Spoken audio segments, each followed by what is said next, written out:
जितनी ताकत है, अमृतसर के लिए एक तारीफ कर दो खुदा पर जोर से।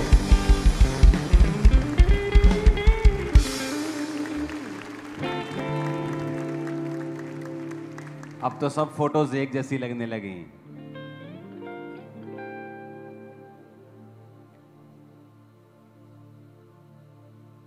मेरा दर्शन है किलोमीटर्स में चर्च बनाना, और खुदावंद उसे पूरा करेगा।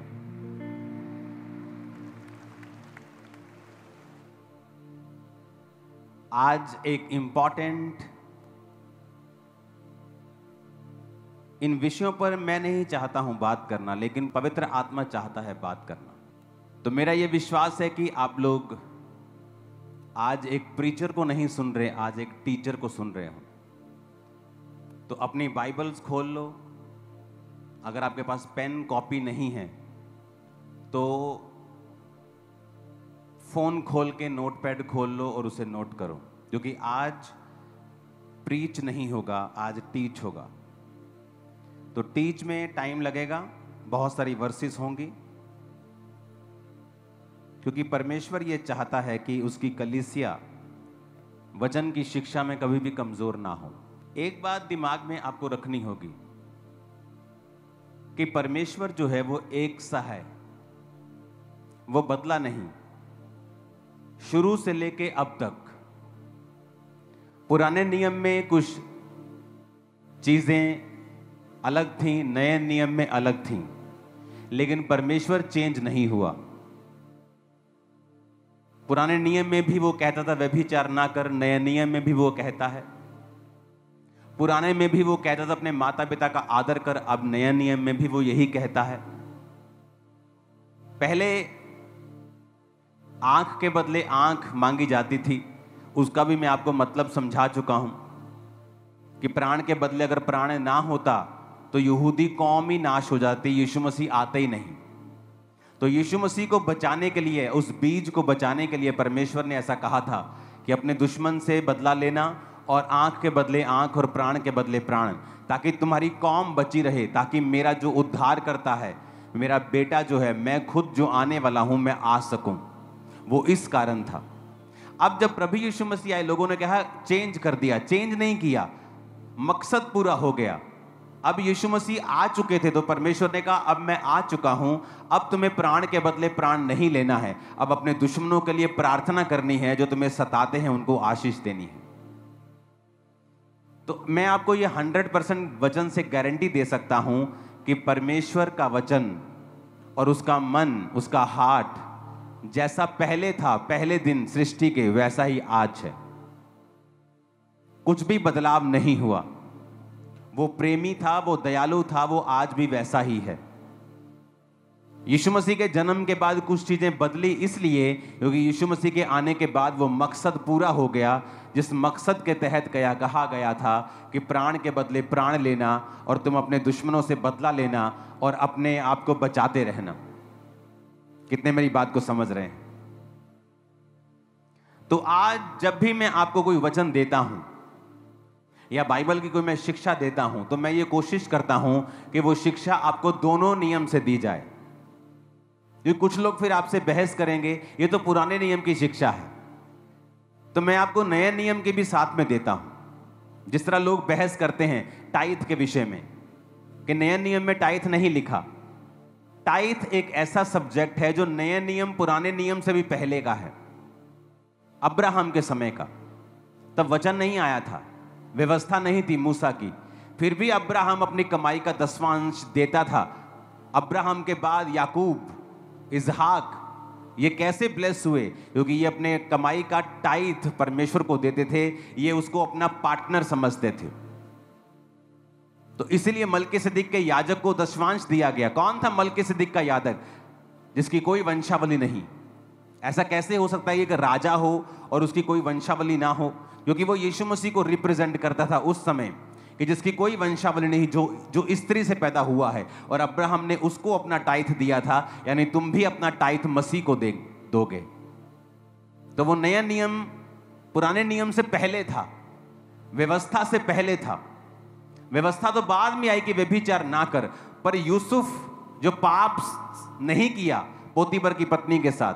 वो व्यवस्था से पहले था, पर उसके दिल को मालूम था कि यह गलत है, व्यभिचार। तो परमेश्वर एक सा ही है, उसने हमारा दिल कॉन्शियस जो है वो भी एक सा ही बनाया है। तो हमें यह समझना पड़ेगा कि परमेश्वर के वचन में क्या लिखा है कि टाइथ नए नियम से पहले, पुराने नियम से भी पहले था।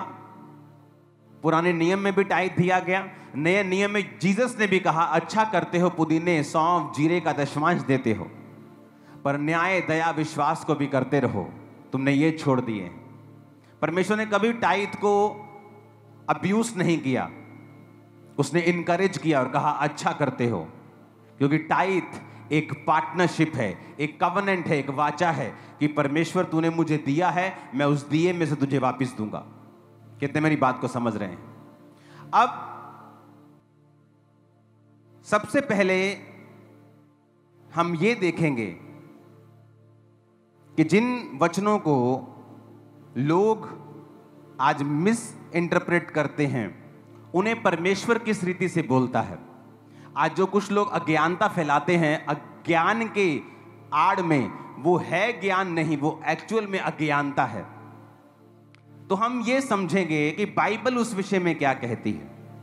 वचन कहता है, पौलुस जब वचन सुनाता था तो लोग घरों में जाके बाइबल खोल के जांच करते थे कि क्या ये वचन सही है जो पौलुस सुना रहा है। लेकिन आज की कलीसिया ऐसी है क्या कि आप घर जाके खुद भी इन वचनों को पढ़ें, क्या सच में मैंने सच बोला है, क्या सच में मैंने सही कहा है। आप खुद भी पवित्र शास्त्र में जांच पड़ताल करें कि जो वचन आपको प्रीच किया जा रहा है कि वाकई ऐसा है। आज लोगों को वचन का मालूम नहीं, वो इधर से कुछ सुनते हैं, यकीन कर लेते हैं, फिर इधर से कुछ बोलता है, यकीन कर लेते हैं। उनको ये नहीं पता कि ये जो बोल रहा है या ये जो बोल रहा है परमेश्वर क्या बोल रहा है। क्योंकि मुझे तो इसी बात से मतलब है कि परमेश्वर क्या बोल रहा है। लोग क्या कह रहे हैं, आप क्या कह रहे हैं, मैं क्या कह रहा हूं, क्या मतलब क्या फर्क पड़ता है। मैं भी इंसान हूं, आप भी इंसान हैं, जो बोल रहे हैं वो भी इंसान हैं। फर्क तब पड़ता है जब हम ये समझ जाएं कि परमेश्वर क्या कहता है। अगर मुझे ये मालूम हो जाए कि परमेश्वर क्या कहता है, फिर मुझे कोई परवाह नहीं, चाहे 10 लाख लोग कुछ भी कहें। कितने इस बात से एग्री करते हैं? आज हम पढ़ेंगे कि परमेश्वर का वचन क्या कहता है फादर्स के विषय में। सबसे पहले हम फादर को पढ़ते हैं उत्पत्ति 2 उसकी 24 आयत में। मैं आपको वचन समझा दूं, उसके बाद हम आगे चलेंगे।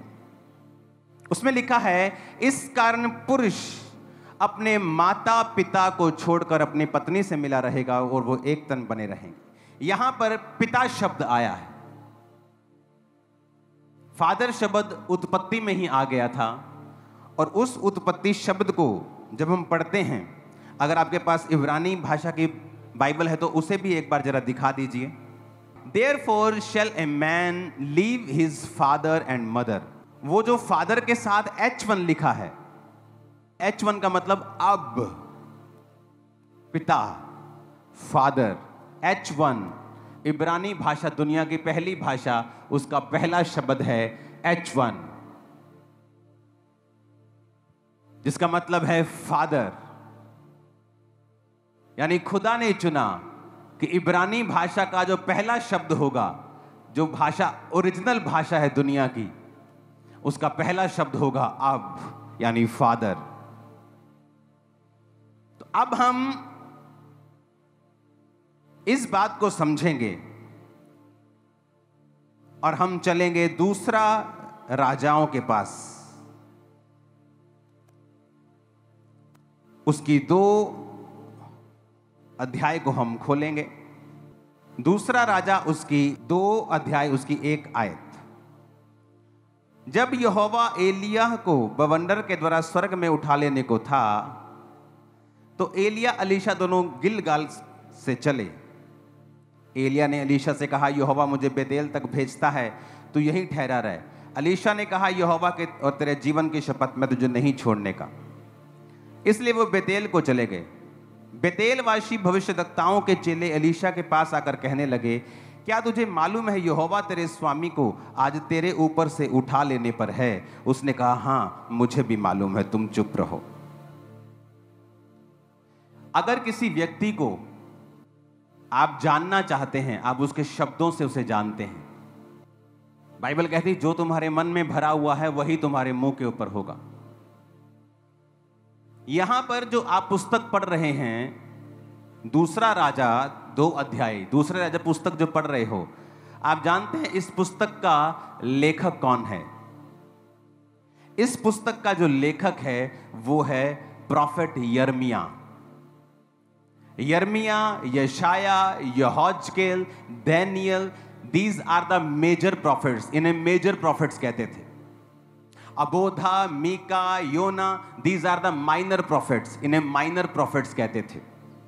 तो ये जो मेजर प्रॉफिट्स बाइबल में जो लिखे हैं, यशाया, यिर्मयाह, दानियल, यहोजकेल, तो एक मेजर प्रॉफिट ने ये पुस्तक लिखी है। आप लूका की पुस्तक पढ़ें, सब पुस्तकों में लिखा हुआ है और परमेश्वर ने उसको चंगा किया। लेकिन लूका एक डॉक्टर था, लूका एक वैद्य था। जब लूका अपनी पुस्तक को लिखता था तो उसने लिखा है, प्रभु यीशु मसीह ने अपना हाथ इस पर रखकर इसको चंगा किया। उसने पूरी डिटेल में हीलिंग लिखी है। अगर आपको हीलिंग अच्छी तरह से पढ़नी है तो लूका की पुस्तक पढ़ें। क्यों? क्योंकि लूका की पुस्तक में जो चंगाई की डिटेल लिखी है वो एक डॉक्टर के नजरिए से लिखी है, कंप्लीट एंड तकरीबन कंप्लीट। हम सब एक जैसे हैं, पर अगर एक मछुआरा डिटेल को लिखेगा वो उस तरह से नहीं लिख पाएगा जिस तरह से डॉक्टर लिख देगा। तो लूका एक डॉक्टर था, एक वैद्य था। तो उसने जब जीसस की हीलिंग्स को लिखा, उसने बड़ी डिटेल में लिखा है कि कब किसने यीशु को छुआ, यीशु ने छुआ या कैसे चंगा किया, बुखार को डांटा और हाथ रखा। बाकियों ने कहा कि यीशु ने उसे चंगा किया, लेकिन उस लूका की अगर आप पुस्तक पढ़ेंगे तो उसने अकेली हीलिंग डिटेल में लिखी। मैं आपको क्यों बता रहा हूं ये? क्योंकि मायने रखता है कि पुस्तक जिसने लिखी है उसका राइटर कौन है। तो इस पुस्तक का जो राइटर है वो एक मेजर प्रॉफिट है, यिर्मयाह। तो जब कोई मेजर प्रॉफिट या आप किसी प्रधानमंत्री को जब भाषण देते हुए सुनते हैं, आप उनके शब्दों का चुनाव अगर देखते हैं तो एक गली का जो लीडर होगा और प्रधानमंत्री के भाषण में बहुत फर्क होता है। पोप साहब भाषण देने के लिए जब आते हैं या वचन देने के लिए आते हैं या कोई स्पीच देते हैं, आप उनके शब्दों को देखो, नपे तुले, क्लीन, वेरी पावरफुल वो अपना वचन देते हैं। या कोई भी स्पीच भी अगर देते हैं, नॉर्मल स्पीच भी देते हैं, मीडिया के साथ भी, कुछ भी साथ, आप कोई भी देख लो। तो जब ये मेजर प्रॉफिट्स लिख रहे हैं तो इनके वचन पढ़ने जरूरी है कि ये किस तरह से लिख रहे हैं। अब ये यिर्मयाह क्या कह रहा है? कहता, बेतेलवासी भविष्यद्वक्ताओं के चेले अलीशा के पास आकर कहने लगे। ये चेले थे, बेतेलवासी थे और अलीशा के पास आकर कहने लगे। हमें यह समझना पड़ेगा, अब एलिया और अलीशा दोनों स्वर्ग में जाने से पहले बात कर रहे हैं। एलिया स्वर्ग में उठाए जाने वाला है और ये दोनों बात कर रहे हैं। और यहां पर एंट्री होती है कि बेतेलवासी भविष्यद्वक्ताओं के चेले। अब दूसरा राजा 2:3 जब लिखा जाता है, and the sons of the prophets. Sons का अगर आप हिब्रू भाषा में पढ़ेंगे तो इसका मतलब है बेन, यानी एक मेजर प्रॉफिट। कहता बेन ऑफ प्रॉफिट्स। देखो हिंदी में चेले लिखा है, इब्रानी भाषा जो ओरिजिनल भाषा है उसमें चेले नहीं है, उसमें लिखा है बेन। बेन का मतलब होता है ए सन, एक बेटा। तो उसने कहा भविष्यद्वक्ताओं के बेटों में से अलीशा के पास आकर वो कहने लगे कि यहोवा तेरे स्वामी को ऊपर उठा लेने को है। क्या वो एलिया के शारीरिक बेटे थे? नहीं,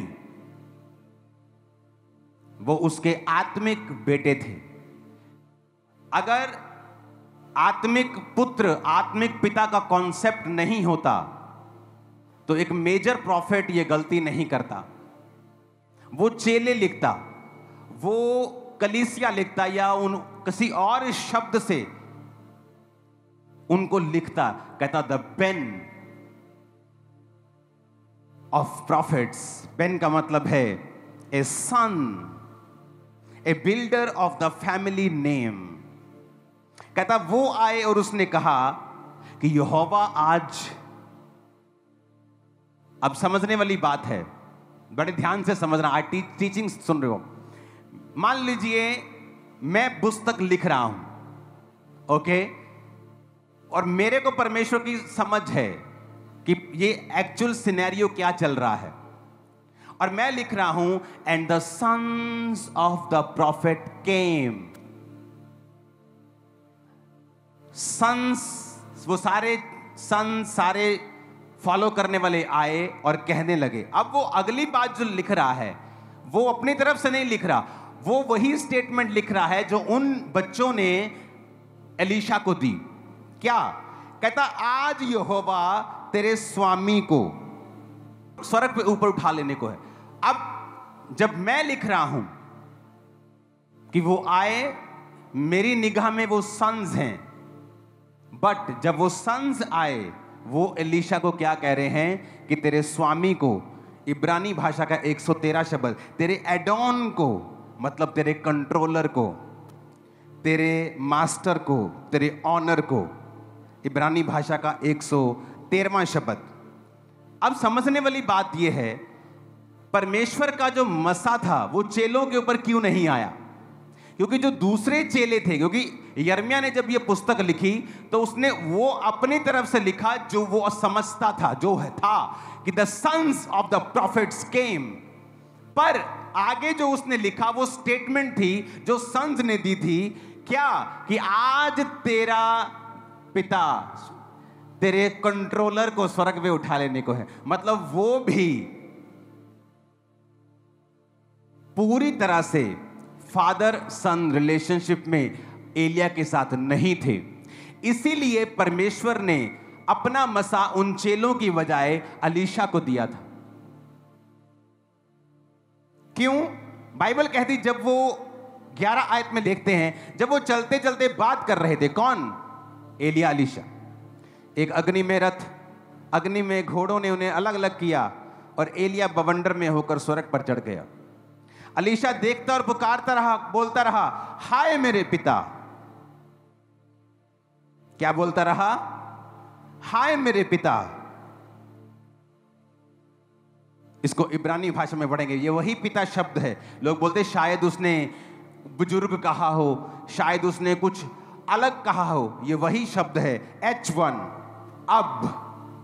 वही शब्द जो प्रभु के मुंह से निकला था कि इंसान अपने माता पिता को छोड़कर, ये वो वचन है जो खुदा के मुख से निकला था। अब यही वचन एलीशा ने कहा, हाय मेरे पिता, हाय मेरे अब।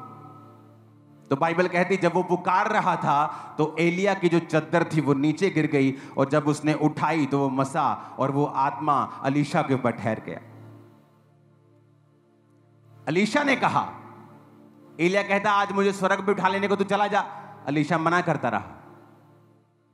जब उसने बार बार मना किया तो उसने, एलिया ने कहा तुझे क्या चाहिए बता। उसने कहा मुझे तेरी आत्मा का दुगना भाग चाहिए। बहुत से लोगों को पता क्या लगता है दुगना भाग मतलब? अगर एलिया के पास 100 मसा था तो एलीशा के पास 200 था। ऐसा नहीं है।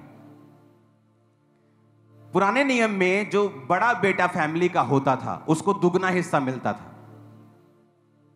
अगर मान लीजिए मेरे पास 1 किलो सोना है और मेरे 10 बच्चे हैं, मैं सबको 100-100 ग्राम दे दूंगा।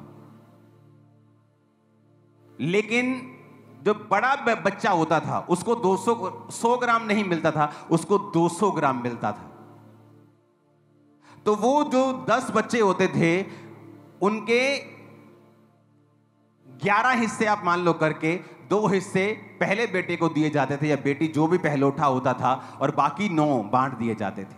तो एलीशा इस बात पर क्लेम कर रहा था कि तू ही मेरा फादर है और मैं जेठा होने के नाते क्लेम करता हूं, क्योंकि क्लेम भी लीगल होना चाहिए, नहीं तो वो रिजेक्ट हो जाता है। मैं क्लेम करता हूं कि दुगना मसा मुझे दिया जाए। तो दुगना मसा इसलिए एलीशा को मिला था क्योंकि वो उसने अपना प्रूफ किया था अपने पिता को ना छोड़ के कि मैं तेरा रियल स्पिरिचुअल सन हूं और मैं लोगों की बातों में नहीं आने वाला हूं। और इसलिए एलिया ने कहा था, तूने कठिन बात मांगी है, पर अगर तू वचन पे चला है और दूसरा तेरी आत्मिक आंखें भी अगर खुली हैं, तू मुझे स्वर्ग में जाता हुआ देख लेगा। तू सिर्फ शारीरिक रूप से मेरी अधीनगी नहीं कर रहा है, आत्मिक रूप से भी तू प्रभु के साथ अगर वफादार है, तो वो आत्मिक बवंडर तुझे दिखेगा और तुझे दुगना मसा मिल जाएगा। कितने मेरी बात को समझ रहे हैं? तो यहां पर Elisha is not only faithful to God and to his mentor, to his spiritual father also. वो खुदा के साथ भी वफादार है, इसलिए स्पिरिचुअल आईज ओपन है, आत्मिक बवंडर को वो देख पाया, और अपने मेंटर के साथ भी वो वफादार है। और जब वो कह रहा है चला जा, उसे डांट रहा है, भगा रहा है, वो गया नहीं और क्लेम कर रहा है कि I am your elder son and give me double portion. जो तेरी आत्मा का है मुझे डबल पोर्शन चाहिए। कितने मेरी बात को समझ रहे हैं? हमें ये बड़े ध्यान से समझने की जरूरत है। और ये वही शब्द है जब उसने कहा हे मेरे पिता, हाय मेरे पिता, जो H1 से निर्धारित किया गया, जो यहोवा के मुख से खुद निकला था कि मनुष्य अपने माता और पिता से अलग रहेगा और अपनी पत्नी से मिला रहेगा। 14 आयत में लिखा था, अब उसने एलिया की वो चद्दर जो उससे गिरी थी पकड़कर जल पर मारी और कहा, एलिया का परमेश्वर यहोवा कहां है? जब उसने जल पर मारा तब वो इधर उधर दो भाग हो गया और एलीशा पार हो गया। क्या कहा उसने? एलिया का परमेश्वर यहोवा कहां है? ये बाइबल सिखा रहा हूं मैं आपको। अगर आप इस पार्ट को नहीं समझेंगे तो आप स्वर्ग चले जाएंगे, लेकिन आप एक शिक्षा को मिस कर देंगे। इस धरती के ऊपर एक एक्स्ट्रा लाइफ को मिस कर देंगे। एक एक्स्ट्रा अनॉइंटिंग आपकी लाइफ के ऊपर आना चाहती है, एक्स्ट्रा ग्रेस रहती है उन लोगों के ऊपर जो अपने मेंटर के साथ वफादार हैं, आप वो मिस कर देंगे, स्वर्ग चले जाएंगे। कोई स्वर्ग, आपने मुंबई जाना है तो आप प्लेन में भी जा सकते हैं, चार्टर्ड प्लेन में जा सकते हैं, कमर्शियल प्लेन में जा सकते हैं, फिर ट्रेन में जा सकते हैं, बस में जा सकते हैं, बाइक पे जा सकते हैं, गाड़ी पे जा सकते हैं, साइकिल पे जा सकते हैं, पैदल भी जा सकते हैं। तो स्वर्ग सब चले जाएंगे जो जीसस पे यकीन करते हैं और बैप्टाइज्ड हैं। लेकिन कोई स्वर्ग घिसट घिसट के जा रहा है, दुनिया में दुखी होके जा रहा है, क्योंकि उसके पास नॉलेज नहीं है, एपिग्नोसिस, प्रैक्टिकल नॉलेज क्राइस्ट की नहीं है कि इस दुनिया में रहकर आप कामयाब होकर जा सकते हैं, आप फेल होकर भी वहां जा सकते हैं। बहुत से लोग हैं जो फेल हैं, अपने बिजनेस में फेल, अपने सेवकाई में फेल, अपने परिवार में, सब जगह फेल हैं। जा वो भी स्वर्ग रहें, क्योंकि वो वचन को पहचानना नहीं चाहते हैं, वो वचन को प्रैक्टिकली समझना नहीं चाहते हैं, क्योंकि मुश्किल है परमेश्वर के रियल वचन के ऊपर चलना। अब यहां क्या होता है? वो कह रहा है परमेश्वर, एलिया का परमेश्वर कहां है? और जल दो भाग हो गया। अगर उसने गलत बोला होता तो जल दो भाग कभी ना होता। अगर उसने गलत बोला तो जल दो भाग कभी ना होता। आज अब लोगों को ट्रोल करना शुरू करते हैं, ये प्रार्थना में भी मैन ऑफ गॉड का नाम ले रहा है। वो प्रार्थना में जो मैन ऑफ गॉड का नाम ले रहा है वो उसको परमेश्वर नहीं कह रहा, वो एलिया की तरह प्रार्थना, एलीशा की तरह प्रार्थना कर रहा है कि खुदावन जो ग्रेस एलिया के ऊपर थी, तेरा धन्यवाद करते, वो ग्रेस हमें चाहिए। और जल को उसने माना कि एलिया का परमेश्वर। वहां अगर ये सदूकी फरीसी आज के होते तो कहते ले एलिया दा परमेश्वर किथे, तू सीधा ही क्या यहोवा किथे, तू क्यों कह रहे एलिया दा परमेश्वर किथे, तू सीधा परमेश्वर का नाम नहीं ले सकता। पर आज के जो सदूकी फरीसी हैं वो कभी स्पिरिचुअल जो नॉलेज है उसे नहीं समझ सकते। अगर वो समझ चुके होते तो उन कंडीशंस में ना होते जिन कंडीशंस में वो हैं। उसने कहा एलिया का परमेश्वर कहां है? ये एक ब्यूटीफुल रिलेशनशिप है, बहुत ब्यूटीफुल।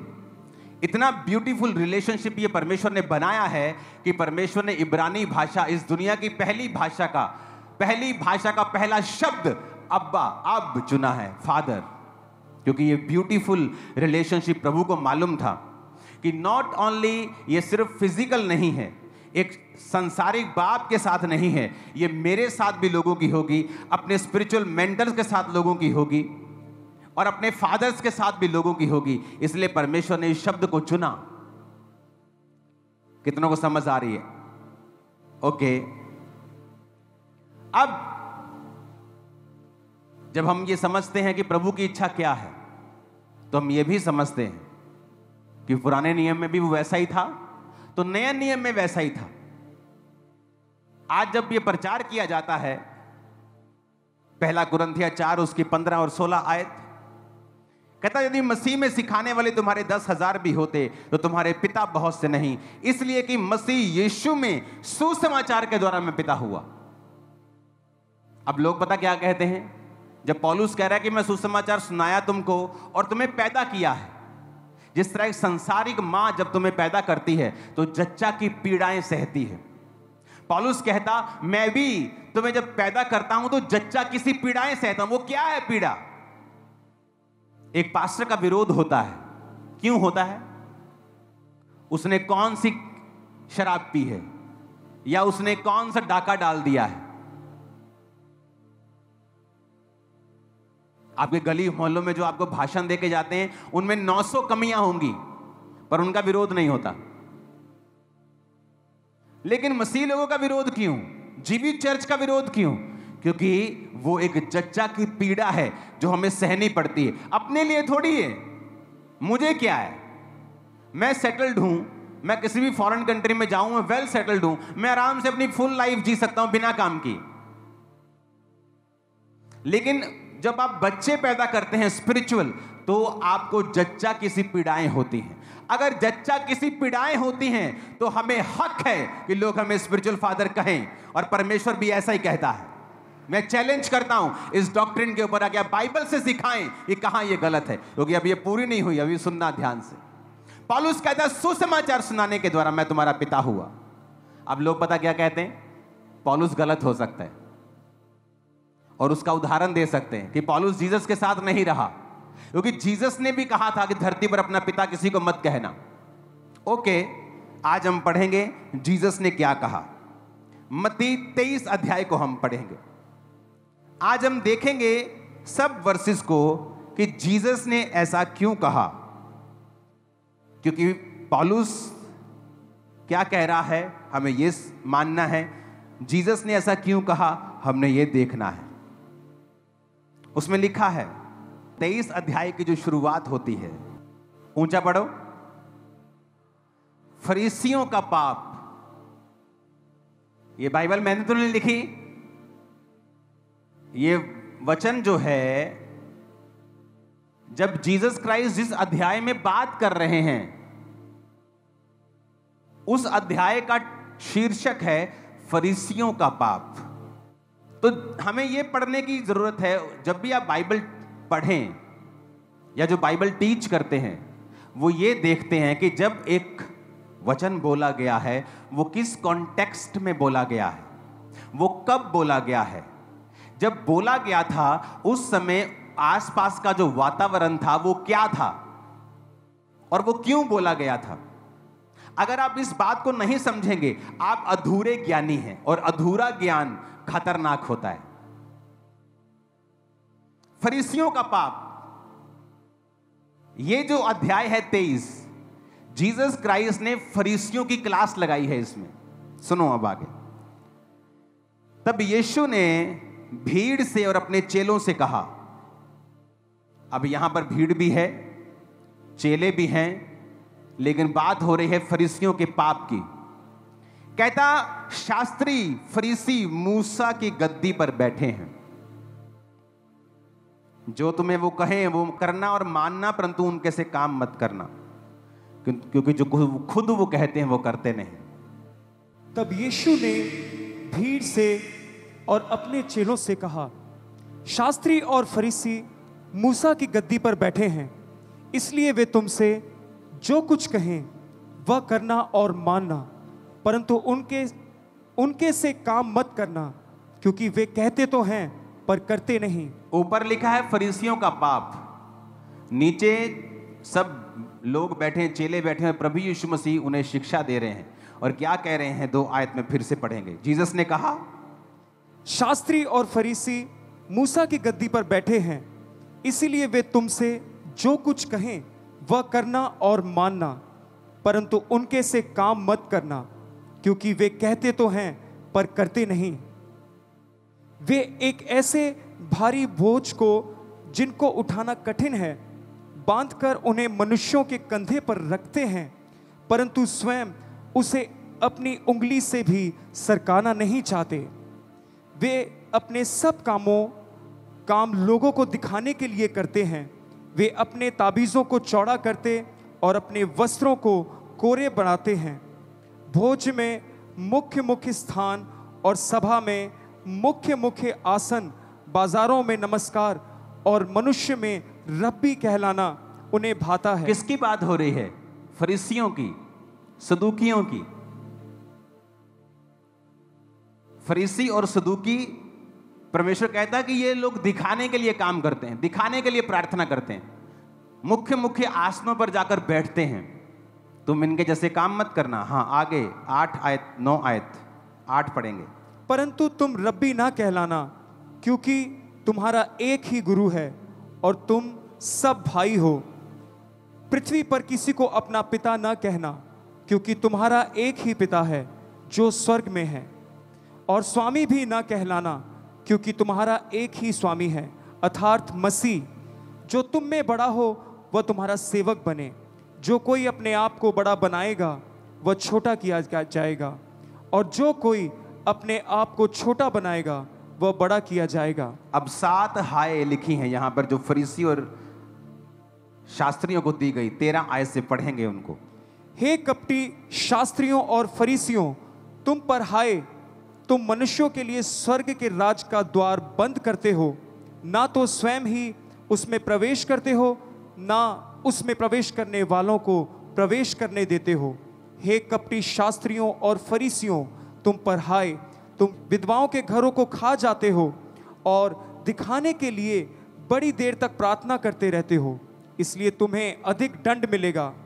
हे कपटी शास्त्रियों और फरीसियों, तुम पर हाय, तुम एक जन को अपने मत में लाने के लिए सारे जल और थल में फिरते हो, और जब मत में वह आ जाता है तो उसे अपने से दूना नारकीय बना देते हो। हे अंधे अगवो, तुम पर हाय, जो कहते हो कि यदि कोई मंदिर की शपथ खाए तो कुछ नहीं, परंतु यदि कोई मंदिर के सोने की सौगंध खाए तो उससे बन जाएगा। हे मूर्खों और अंधों। कौन कह रहा है मूर्खों और अंधों? कौन कह रहा है? प्रभु यीशु मसीह कह रहे हैं। कहता है हे मूर्खों, हे अंधों। आज का अगर कोई सदूकी फरीसी प्रभु को सुन रहा होता, कहता ले तू आप है ना जिद्दत तेन सारे उदा दे दे कदे। पर परमेश्वर कह रहा है हे मूर्खों, हे अंधो, तुम पर हाय। 7 हाय दी।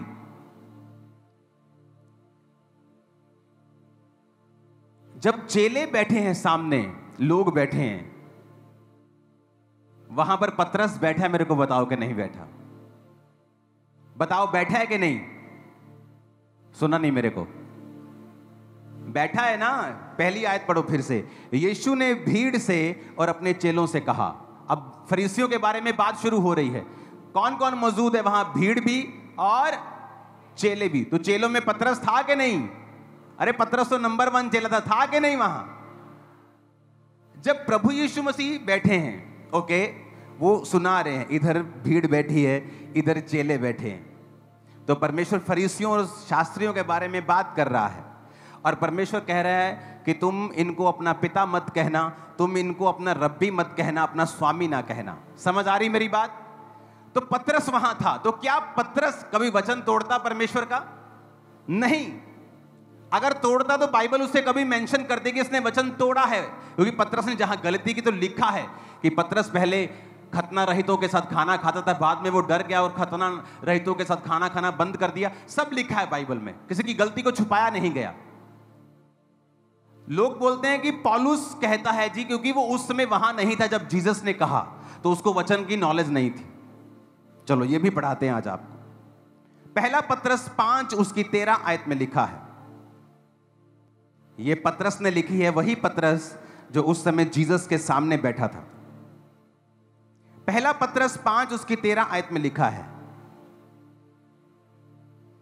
जो बेबीलोन में तुम्हारे समान चुने हुए लोग हैं, वह और मेरा पुत्र मरकुस तुम्हें नमस्कार कहते हैं। The church that is at Babylon, elected together with you, saluteth you, and so doth Marcus my son. सन का इब्रानी भाषा का शब्द यूनानी भाषा नए नियम में लिखी गई है। यूनानी भाषा का मतलब है 5207 शब्द, इसका मतलब है उहियोस, मतलब सन। अब मरकुस आपको मालूम होना चाहिए कि वो जीसस क्राइस्ट का चेला था, वो पतरस का शारीरिक पुत्र नहीं था। अगर जीसस ने कहा कि धरती पर पिता नहीं कहना, तो पतरस वहां पे क्यों कहेगा मैं और मेरा पुत्र मरकुस तुम्हें नमस्कार कहते हैं? वो नहीं कहेगा, क्योंकि परमेश्वर ने कहा ही नहीं है अपने आत्मिक लोगों को। उसने तो फरीसियों सदूकी को कहा है, जो विरोध करते हैं ना आत्मिक मदर फादर का, वो एक्चुअल में फरीसी सदूकी, उनको परमेश्वर ने कहा कि तुम पिता मत कहलवाना। वो एक्चुअल में सदूकी फरीसी है, क्योंकि उनको शौक था लोग हमारी इज्जत करें। क्योंकि जब पाप माफ करवाने होते थे तो सदूकी फरीसियों के पास लोग जाके तौबा करते थे। परमेश्वर कहता है ऐसे मत बनना। अब अगर आपने पाप माफ करवाने हैं तो मैं ये नहीं कहता हूं मेरे पास आओ, मैं तुम्हारे लिए प्रार्थना करूंगा। मैं आपको बोलता हूं जाओ और खुदा से प्रार्थना करो, वो तुम्हारे पाप माफ करेगा, क्योंकि वो तुम्हारा परमेश्वर है। अब बदल गया है, लेकिन आत्मिक शिक्षा चेंज नहीं हुई है। यहां पर पतरस कह रहा है मैं और मेरा पुत्र मरकुस तुम्हें नमस्कार कहते हैं। अगर जीसस ने ऐसा कहा तो फिर एक और बात उसने कही है, कहता फिर धरती पर किसी को रब्बी और टीचर भी ना कहना। फिर अपने टीचर को टीचर क्यों बोलते हो तुम लोग? हैप्पी टीचर, टीचर डे क्यों करते हो? बंद कर दो, क्योंकि जीसस ने कहा धरती पर फिर टीचर भी किसी को नहीं बोलना। पर तुम सिर्फ पिता के पीछे क्यों पड़े हो? क्योंकि तुम शैतान से हो, और तुम इस ब्यूटीफुल जो रिलेशनशिप है, जो एक आत्मिक परमेश्वर ने कलीसिया को एक गिफ्ट दिया है, तुम उसे खराब करना चाहते हो, जबकि ये होगा नहीं। तो परमेश्वर ने भी यही कहा कि धरती पर रब्बी ना कहना। रब्बी कौन थे? सिखाने समझाने वाले। टीचर ना कहना किसी को। अगर आप इस शब्द को यूनानी भाषा में पढ़ेंगे तो उसने कहा धरती पर किसी को टीचर ना कहना, तो आप क्यों हैप्पी टीचर डे बोलते हो? फिर अगर उसने कहा कि धरती पर अपना पिता किसी को नहीं कहना, तो फिर अपने पिता को पिता क्यों कहते हो? घर पे अपने पिता को ब्रो क्यों नहीं कहते हो? कह के देखो एक बार डैडी को, ए ब्रो, तो डैडी जुत्ती लेकर तुम्हारा ब्रो सीधा कर देगा पूरा। अगर जीसस ने कहा कि धरती पर अपना पिता किसी को नहीं कहना, तो वही जीसस मत्ती 19 में, वही सेम जीसस क्राइस्ट मत्ती 19 की 17 में क्या कहते हैं? तब यीशु ने उससे कहा, तू मुझसे भलाई के विषय में क्यों पूछता है? भला तो एक ही है, पर यदि तू जीवन में प्रवेश करना चाहता है तो आज्ञाओं को माना कर। उसने उससे कहा, कौन सी आज्ञाएं? यीशु ने कहा, यह कि हत्या न करना, व्यभिचार न करना, चोरी न करना, झूठी गवाही न देना, अपने पिता और अपनी माता का आदर करना। अब ये बताओ, अगर जीसस ने कहा कि धरती पर अपना पिता किसी को नहीं कहना, वो अपने मुंह से फिर क्यों कहेगा अपने पिता और माता का आदर कर?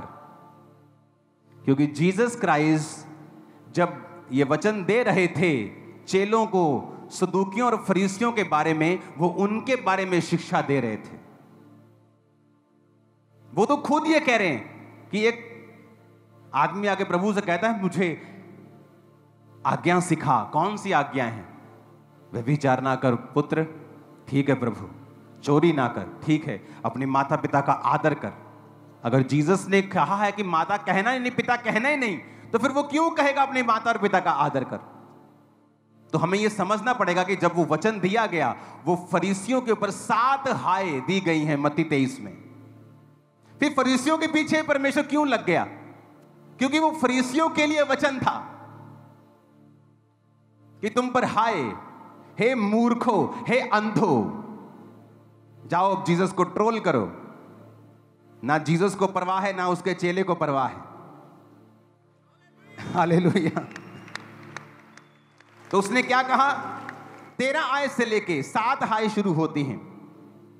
और देखो नीचे 25 में कपटी शास्त्री फरीसी, 24 में हे अंधे अगुवो, 26 में हे अंधे फरीसी, 27 में हे कपटी शास्त्री फरीसी, 29 में हे कपटी शास्त्री और फरीसी। जीसस कह रहे हैं देखो, हर वचन के साथ अंधा, मूर्ख, हे कपटी शास्त्री फरीसी। परमेश्वर से क्यों कहते? क्योंकि वो कपट से वचन प्रचार करते थे, अपने फायदे का वचन प्रचार करते थे। अब यहां पर फिर जीसस ने यह भी कहा है कि टीचर मत कहो, स्वामी मत कहो, किसी को बॉस मत कहो। फिर क्या अपने अपने अपने ऑफिस में जाके क्या बोलोगे? बॉस को बॉस नहीं कहोगे, स्कूल में टीचर को टीचर नहीं कहोगे, घर में पिता को पिता नहीं कहोगे।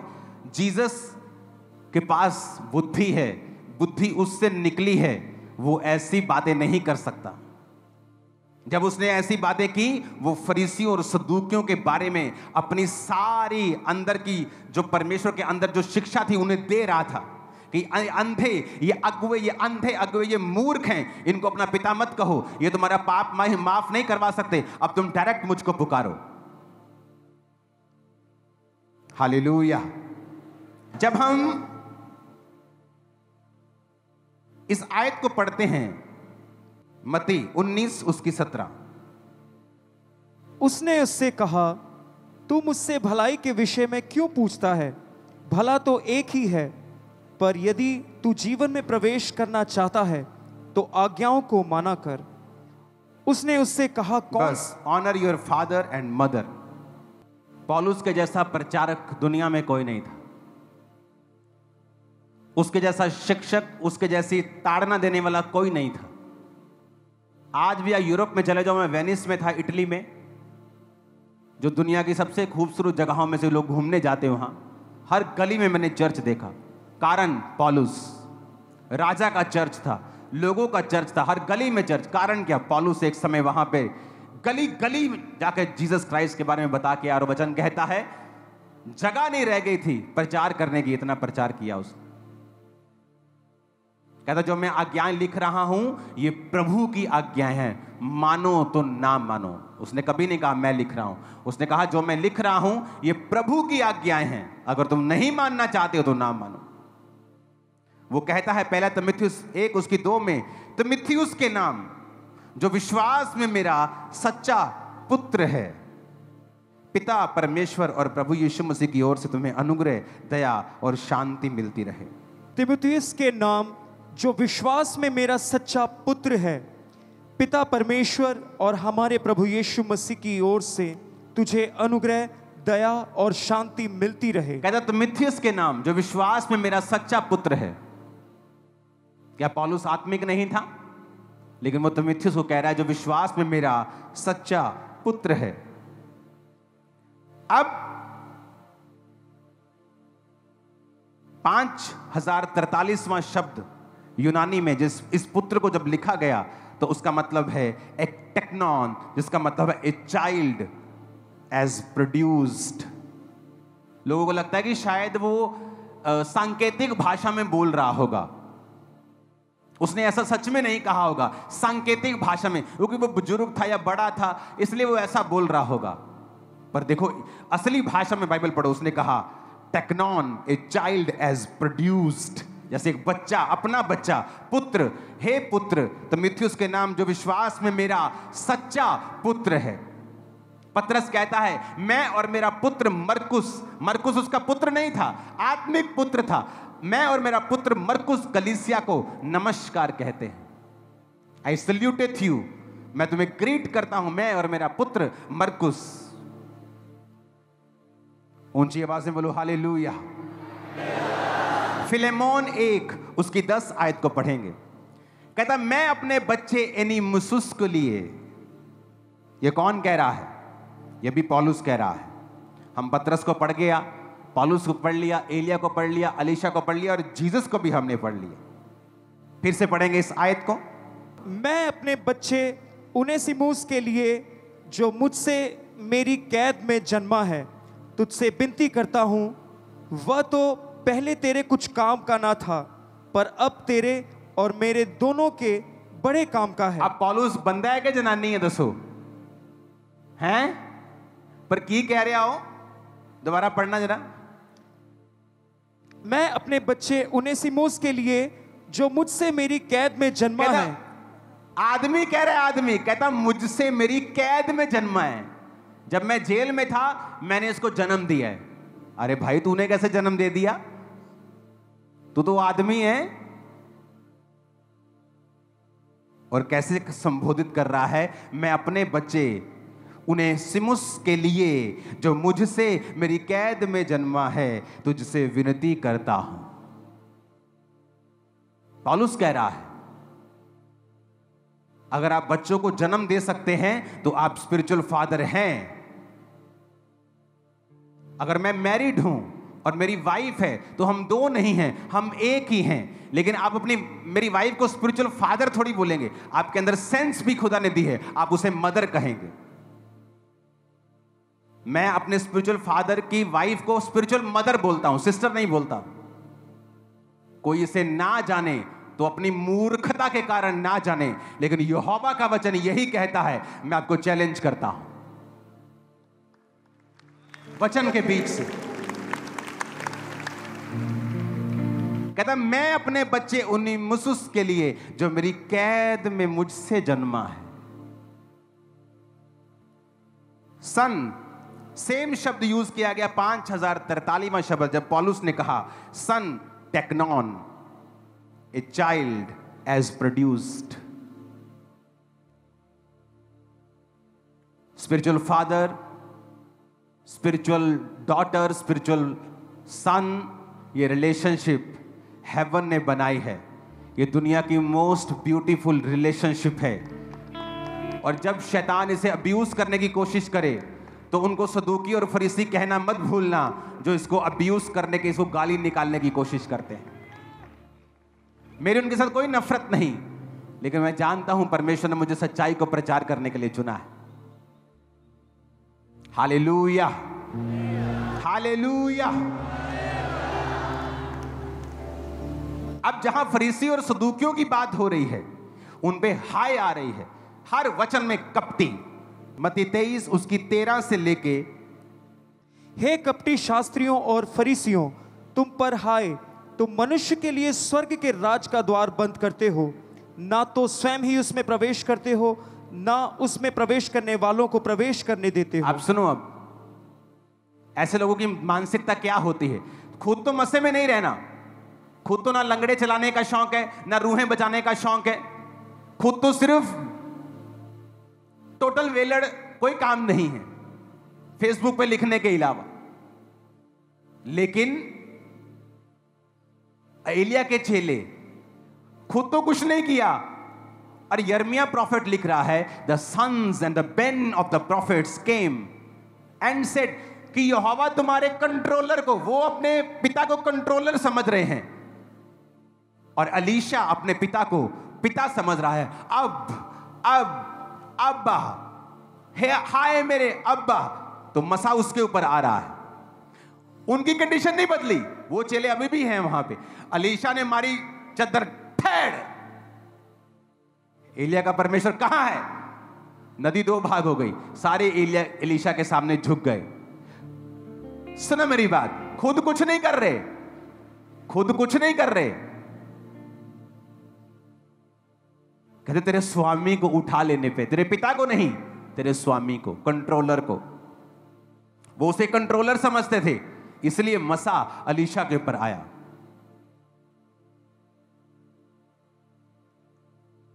मैंने प्रार्थना की, खुदाबंद जो ग्रेस मेरे स्पिरिचुअल फादर के ऊपर मुझे चाहिए, मैंने बहुत प्रेयर्स की हैं। लेकिन आज जब वचन की कमी होती है, आप ऐसी प्रार्थना करने वाले को भी डांटते हो और जिसने प्रार्थना की होती है, अगर उसमें वचन की कमी है, वो भी इस बात के लिए डर जाता है। उसने कहा एलिया का परमेश्वर कहां है, और मारा चद्दर को और 2 भाग कर दिया। वहां अगर सदूकी फरीसी तो बोलते ए क्या एलिया एलिया लगाई वो चला गया, तू क्यों नहीं कहता कि यहोवा कहां है? क्योंकि वो रिलेशनशिप को नहीं समझते हैं, वो स्वामी समझते हैं, कंट्रोलर समझते हैं एलिया को।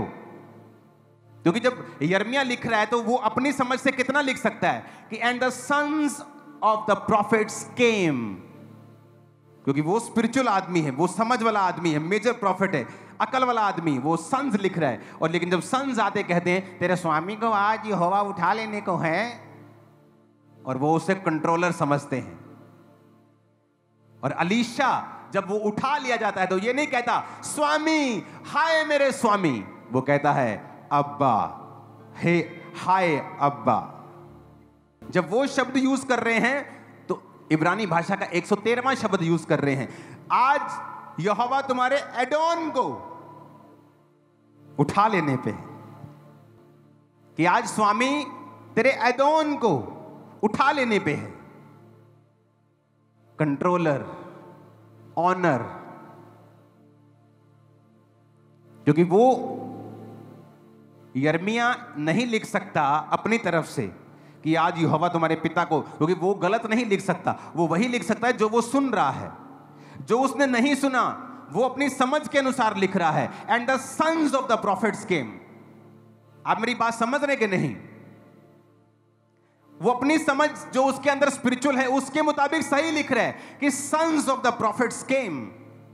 लेकिन जब वो सन्स आते हैं वो कहते हैं आज तेरा स्वामी तेरे कंट्रोलर को उठा लेने पे है। वो उसने गलत नहीं लिखा, वो जो उसने बोला उसने लिखा। जबकि अगर वो सन्स से तो बोलना चाहिए था आज स्वर्गीय पिता हमारा जो यहोवा है तेरे अब को, तेरे फादर को उठा लेने पे है। यही फर्क है। आज 2 तरह के क्रिश्चियन हैं। क्या ये स्वर्ग नहीं गए होंगे? गए होंगे, लेकिन धरती के ऊपर वैसा मसा इनकी लाइफ में नहीं था, ये गारंटी है। मसा उनकी लाइफ पर है जो इस रिलेशनशिप पे बिलीव करते हैं, जो मेंटर्स पे बिलीव करते हैं, जो इंपार्टेशन पे बिलीव करते हैं, जो प्रेरिताई पर बिलीव करते हैं, जो ये जानते हैं कि अगर परमेश्वर ने सब कुछ आत्मा के द्वारा करना था तो उसने क्यों कहा मैंने चर्च को प्रेरित, भविष्यद्वक्ता, पास्टर्स, टीचर और इवेंजलिस्ट दिए ताकि चर्च उन्नति करे और देह उन्नति करे और बरकत पाए। फिर क्यों उसने प्रेरित दिए, क्यों उसने प्रॉफिट्स दिए, क्यों उसने पास्टर्स दिए, टीचर्स दिए, इवेंजलिस्ट दिए? ये क्यों नहीं कहा कि मैंने चर्च को अपना आत्मा दिया कि तुम उन्नति पाओ? क्योंकि परमेश्वर मनुष्यों को इस्तेमाल करता है और शैतान हमारे पीछे नहीं है, वो आपके पीछे है। जब किसी पास्टर का विरोध होता है तो वो उस पास्टर के पीछे नहीं है, वो लोगों के पीछे है, क्योंकि उसे पता है कि इसका जो मुंह है वो लोगों को जागृत कर रहा है और मेरा राज्य खत्म कर रहा है। आज आप सबसे ज्यादा आशीषित हैं खुदा के वचनों के कारण। आमीन। अब इस वचन को दोबारा सुनना और पढ़ना और इब्रानी भाषा, यूनानी भाषा में इसे जांचना कि पौलुस ने कहा, पतरस ने कहा, जीसस ने कहा honour your father and your mother. पर इन सदूकियों फरीसियों को अपना फादर मत बोलना, इनको अपना टीचर मत बोलना, ये तुम्हें सिखाते नहीं। इनके पीछे इनके मकसद हैं। भवन में घोड़े कबूतर बांध देते थे। कबूतर कितने का? 100 का। मेरे को 500 का बेचना है, 400 मुझको देने। ऐसे लोग थे वो, आत्मिकता का विरोध करने वाले। कौन था जिसने जीसस को सूली पर चढ़ाया? अन्य जाति लोग?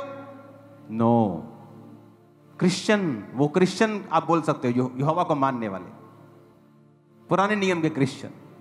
ये क्रिश्चियन शब्द तो नए नियम से निकला, लेकिन मैं आपको समझाने के लिए कह रहा हूं। पुराने नियम के यहोवा को मानने वाले, बड़ी बड़ी कुर्सियों पे बैठने वाले लोग, औहदों पे बैठने वाले लोग, जीसस को सूली पे चढ़ा दिया। आज भी वही आत्मा इनमें काम करता है। हालेलुया। जो आपको सिखाया जाता है शुरू से, जो इस चर्च ने एक प्रेरिताई की छाप लगाई है शुरू से, मैं आपको बोलता आया हूं, जो वचन मैं आपको देता आया हूं, दे रहा हूं, यह बाइबल से सीखा हुआ और समझा हुआ वचन है।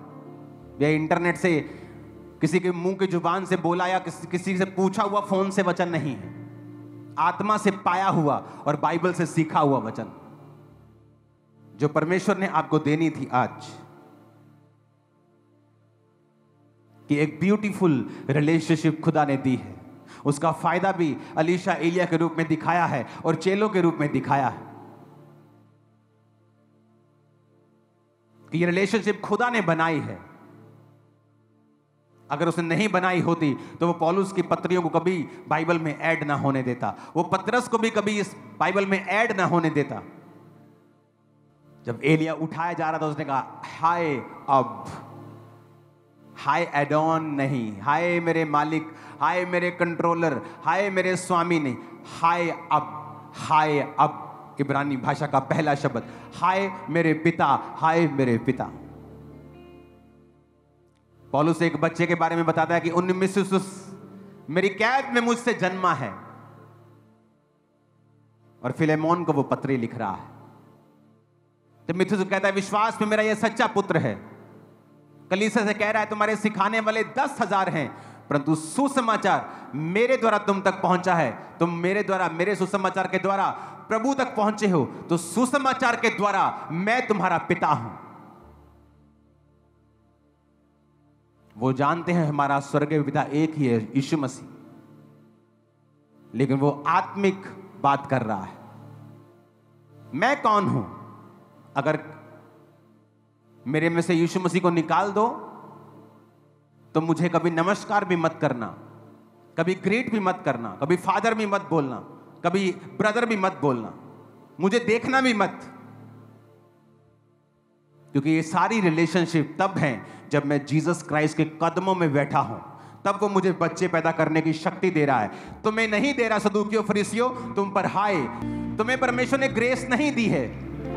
तुम अगर बांझ हो तो चलो मत, तुम्हें नहीं दी है ग्रेस, मुझे दी है। पौलुस की कैद में वो जन्मा, फिलेमोन को पत्र लिखता है कि उन्हीं में से मेरी कैद में मुझसे जन्मा हुआ पुत्र है, इसका ध्यान रखना। तीमुथियुस कहता है ये विश्वास में मेरा सच्चा पुत्र है। कलीसिया को कहता है सुसमाचार सुनाने के दौरान मैं तुम्हारा पिता हुआ। पतरस कहता है मैं और मेरा पुत्र मरकुस तुम्हें नमस्कार, तुम्हें सल्यूट, तुम्हें ग्रीटिंग देते हैं। कहां बैठे हो तुम लोग? जो लोग इस वचन का विरोध करते हैं वो उन्हीं सदूकियों और फरीसियों में से हैं जिन पर परमेश्वर ने हाय भेजी है, क्योंकि वो उन्हीं को कहा गया है कि इन्हें अपना पिता मत कहना, इन्हें अपना टीचर मत कहना। तो धरती पर फिर आपको टीचर नहीं कह सकते किसी को, आप अपने पिता को पिता नहीं कह सकते। आपको लगता है कि परमेश्वर आपके पिता को शर्मिंदा करेगा? जिसने जो खुद एक पिता है, क्या आपकी माता को वो शर्मिंदा करेगा? नो। पूरी बाइबल भरी पड़ी है कि मूर्ख पुत्र के कारण माता उदास रहती है। जब पुत्र की बड़ाई होती है तो पिता की बड़ाई होती है। अपने पुत्र पर छड़ी चलाने से रुक मत, तू छड़ी चलाकर उसका प्राण बचाएगा। किसके बारे में लिखा है? आत्मिक लोगों के बारे में भी लिखा है। प्रभु में अपने माता पिता के अधीन रहो, किसके बारे में लिखा है? स्पिरिचुअल फादर्स के बारे में।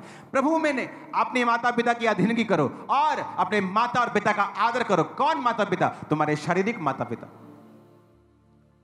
वो खुद एक पिता है, वो नहीं चाहता तुम अपने पिता की बेइज्जती करो। उसने खुद तुम्हें जना है, वो नहीं चाहता तुम अपनी माता की बेइज्जती करो। तुम्हारे माता और पिता एक ही हैं, क्योंकि वो एक तन है, परमेश्वर ने कहा। अगर तुम अपने पास्टर को फादर कह रहे हो तो उसकी बीवी को मदर कह सकते हो, 100% बिब्लिकल है। परमेश्वर क्या चाहता है कि वो तुम उसे एम्बैरेस करो, अपनी माता को, अपने पिता को अपने घर में? नो, वो बुद्धि का परमेश्वर है, वो गड़बड़ी का परमेश्वर नहीं।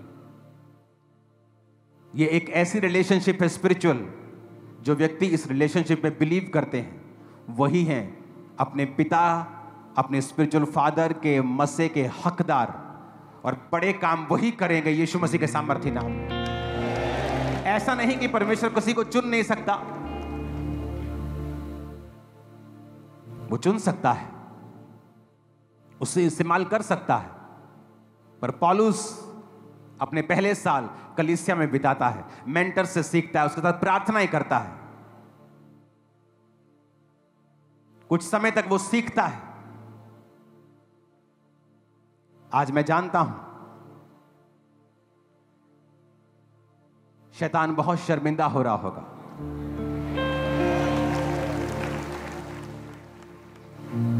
हालेलुया। इस वचन को कम से कम 7 बार सुनना, तब समझ पूरी तरह से आने वाला है।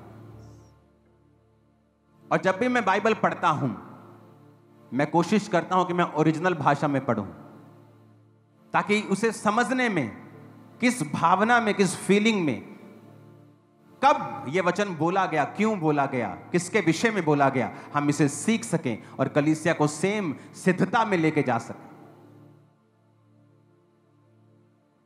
God bless you all.